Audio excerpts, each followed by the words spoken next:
Hello, good morning. Next topic is Industrial Cooperatives. Chapter 11 Industrial Cooperatives.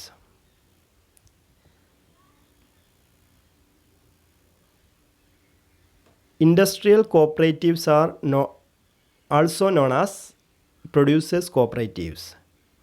Industrial cooperatives are also known as producers' cooperatives. Industrial cooperatives are formed by small producers, artisans, craftsmen to undertake small-scale and cottage industries on cooperative basis.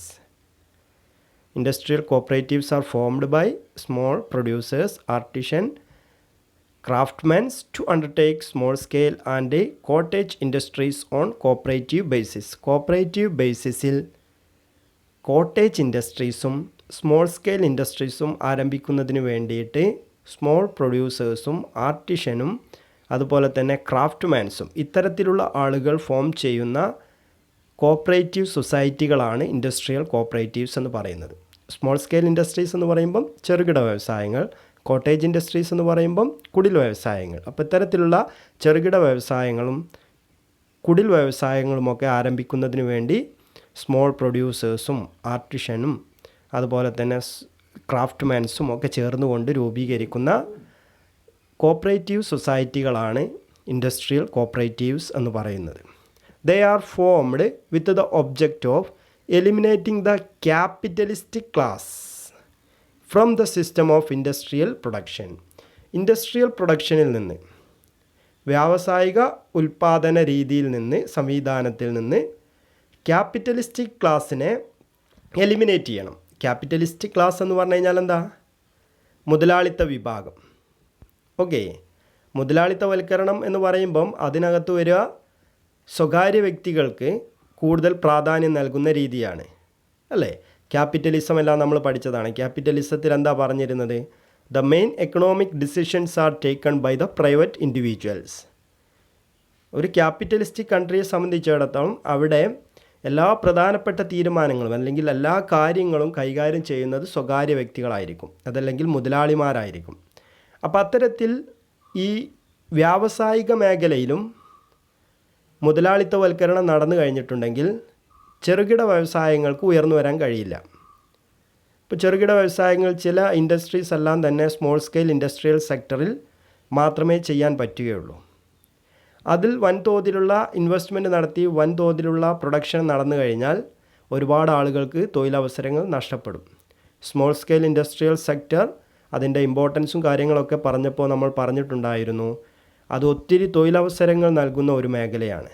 അത്തരത്തിലുള്ള ഒരു സെക്ടേഴ്സിൽ huge investment നടത്തി large scale production നടന്നു കഴിഞ്ഞാൽ ഒരുപാട് ആളുകൾക്ക് തൊഴിലവസരങ്ങൾ നഷ്ടപ്പെടും. അതുകൊണ്ട് തന്നെ ഒരുപാട് ഇൻഡസ്ട്രീസ്, നമ്മളിപ്പോൾ പഠിക്കുന്ന ഹാൻഡ്ലൂം ഇൻഡസ്ട്രീസ്, ഹാൻഡിക്രാഫ്റ്റ് ഇൻഡസ്ട്രീസ്, കയർ ഇൻഡസ്ട്രീസ്, ഇത്തരത്തിലുള്ള ഒരുപാട് ഇൻഡസ്ട്രീസ് എല്ലാം തന്നെ സ്മോൾ സ്കെയിൽ ഇൻഡസ്ട്രിയൽ സെക്ടേഴ്സിൽ മാത്രമേ ആരംഭിക്കാൻ പറ്റുകയുള്ളൂ. അത്തരത്തിൽ ക്യാപിറ്റലിസ്റ്റ് ക്ലാസ്സുകളെ, അതല്ലെങ്കിൽ മുതലാളിത്ത വിഭാഗത്തെ ഇത്തരത്തിലുള്ള ഇൻഡസ്ട്രീസിൽ നിന്ന് എന്ത് ചെയ്യണം? എലിമിനേറ്റ് ചെയ്യണം. ഓക്കെ, അത്തരത്തിലുള്ള ക്യാപിറ്റലിസ്റ്റിക് ക്ലാസ്സസ് ചെറുകിട വ്യവസായ മേഖലയിലും അവരുടെ ആധിപത്യം ഉറപ്പിച്ചു കഴിഞ്ഞിട്ടുണ്ടെങ്കിൽ സ്മോൾ സ്കെയിൽ ഇൻഡസ്ട്രീസിന് ആ മേഖലയിൽ പിടിച്ചു നിൽക്കാൻ പറ്റില്ല.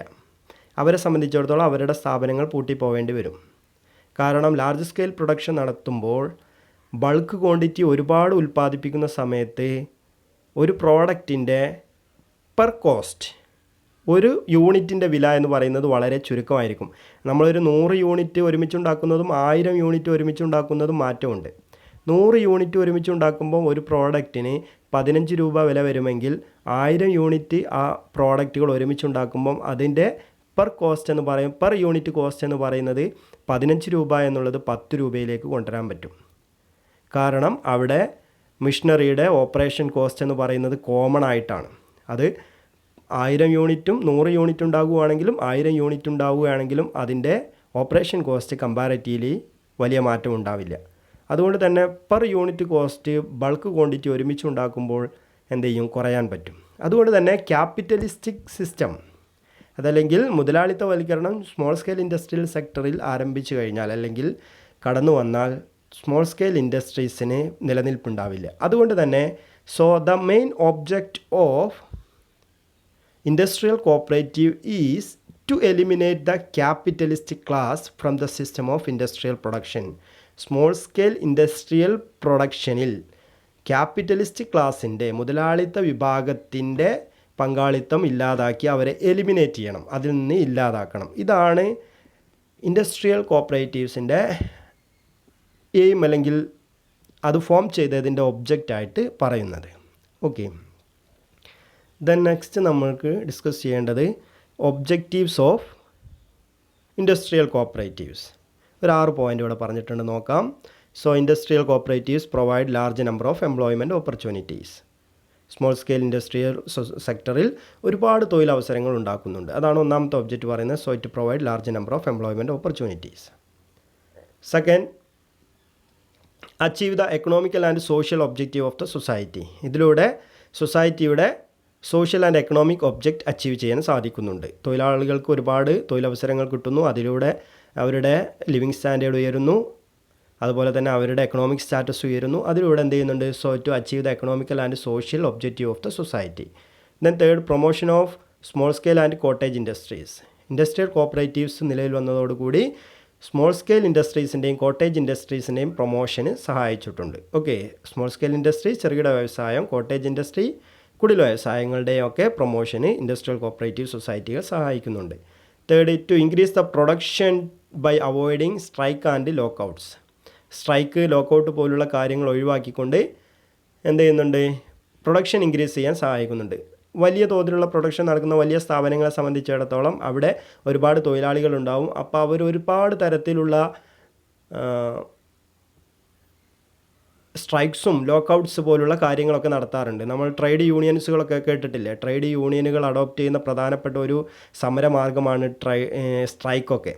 ഓക്കെ, അപ്പോൾ അവരുടെ തൊഴിലാളികളെ സംബന്ധിച്ചിടത്തോളം ഒരുപാട് തൊഴിലാളികൾ ഉണ്ടാകുമ്പോൾ അവർക്ക് അവരുടേതായിട്ടുള്ള ഒരുപാട് ഡിമാൻഡ്സ് ഉണ്ടായിരിക്കും. സാലറി കൂട്ടണം, അതല്ലെങ്കിൽ മറ്റു രീതിയിലുള്ള കാര്യങ്ങൾ, വർക്ക് ലോഡ് കൂടുതലാണ്, വർക്കിംഗ് അവേഴ്സ് കൂടുതലാണ്, ഇത്തരത്തിലുള്ള, അല്ലെങ്കിൽ ഇൻഫ്രാസ്ട്രക്ചറൽ ഫെസിലിറ്റി പോരാ, ഇത്തരത്തിലുള്ള കാര്യങ്ങളൊക്കെ പറഞ്ഞുകൊണ്ട് ഒത്തിരി തരത്തിലുള്ള സ്ട്രൈക്സും ലോക്കൗട്ട്സും ഒക്കെ നടക്കും. അത്തരത്തിലുള്ള സ്ട്രൈക്കും ലോക്കൗട്ടും ഒന്നും എന്തിനുണ്ടാവില്ല?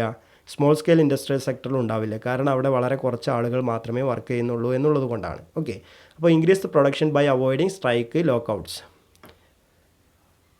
ദെൻ മറ്റൊന്ന്, to establish labour participation in മാനേജ്മെൻറ്റിൽ, അതിൻ്റെ പ്രവർത്തനത്തിൽ ആരുടെ പങ്കാളിത്തം ഉണ്ടാവും? തൊഴിലാളികളുടെ പങ്കാളിത്തം എസ്റ്റാബ്ലിഷ് ചെയ്യാൻ പറ്റും. കാരണം കുറച്ച് ആളുകൾ മാത്രമേ വർക്ക് ചെയ്യുന്നുള്ളൂ. അതുകൊണ്ട് തന്നെ എന്ത് തീരുമാനം മാനേജ്മെൻറ്റ് എടുക്കുമ്പോഴും അത് ലേബേഴ്സിനോടെല്ലാം ചോദിച്ചിട്ട് എല്ലാവരുടെയും അഭിപ്രായം കൺസിഡർ ചെയ്തുകൊണ്ടാണ് ചെയ്യുക. അപ്പോൾ അങ്ങനെ ഒരു ലേബർ എംപ്ലോയർ റിലേഷൻഷിപ്പ് എന്ന് പറയുന്നത് ബെറ്റർ ആയിരിക്കും എന്നർത്ഥം. To establish labour participation in management. Then 6, starting industries in backward region. മറ്റൊരു കാര്യം, സ്മോൾ സ്കെയിൽ ഇൻഡസ്ട്രീസ് എന്ത് ചെയ്യുന്നതും മിക്കവാറുമെല്ലാം ബാക്ക്വേർഡ് റീജിയൻ, ഏറ്റവും ബാക്ക്വേർഡ് ആയിട്ടുള്ള ഏരിയയിലായിരിക്കും തുടങ്ങുക. അതുകൊണ്ട് തന്നെ ആ ബാക്ക്വേർഡ് ആയിട്ടുള്ള ഏരിയയിലുള്ള ആളുകൾക്ക് തൊഴിലവസരങ്ങൾ ലഭിക്കുന്നു. അവിടെയുള്ള ആളുകൾക്ക് ഏണിങ്സ് ഉണ്ടാവുന്നു. അതിലൂടെ അവരുടെ ലിവിങ് സ്റ്റാൻഡേർഡ് ഉയരുന്നു. ഈ രീതിയിൽ എന്ത് ചെയ്യുന്നു? ബാക്ക്വേർഡ് ഏരിയാസിൻ്റെ ഡെവലപ്മെൻറ്റിന് സഹായിക്കും എന്നുള്ളതാണ്. അപ്പോൾ ഇത്രയൊക്കെയാണ് ഇതിൻ്റെ ഒബ്ജക്ട്സ് പറയുന്നത്. First one, employment opportunity increase ചെയ്യുന്നു. എക്കണോമിക് ആൻഡ് സോഷ്യൽ ഒബ്ജക്റ്റീവ് സൊസൈറ്റിയുടേത് അച്ചീവ് ചെയ്യാൻ സഹായിക്കുന്നു. സ്മോൾ സ്കെയിൽ ആൻഡ് കോട്ടേജ് ഇൻഡസ്ട്രീസിനെ പ്രൊമോട്ട് ചെയ്യാൻ സഹായിക്കുന്നു. സ്ട്രൈക്ക്, ലോക്കൗട്ട് പോലുള്ള രീതികൾ അവോയ്ഡ് ചെയ്തുകൊണ്ട് പ്രൊഡക്ഷൻ ഇൻക്രീസ് ചെയ്യാൻ സഹായിക്കുന്നു. ലേബർ പാർട്ടിസിപ്പേഷൻ മാനേജ്മെൻറ്റിനകത്ത് കൂട്ടുന്നു.